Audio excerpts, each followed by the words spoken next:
Hi there, I'm going to show you how to replace the battery on this key fob. This came from a 2007 GMC Yukon, but I am certain there are a lot of other fits for this. So you need two things. One, you need a screwdriver with a very slender flat tip, and also you need your new battery. This key fob takes the 2032 battery.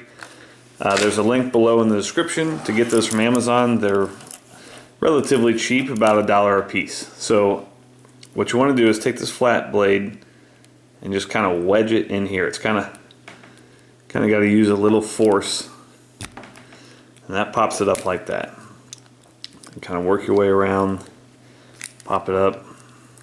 There you go. Okay, so open that up, and you notice your battery's here, and it's positive side down. So just go ahead and kind of jump out there.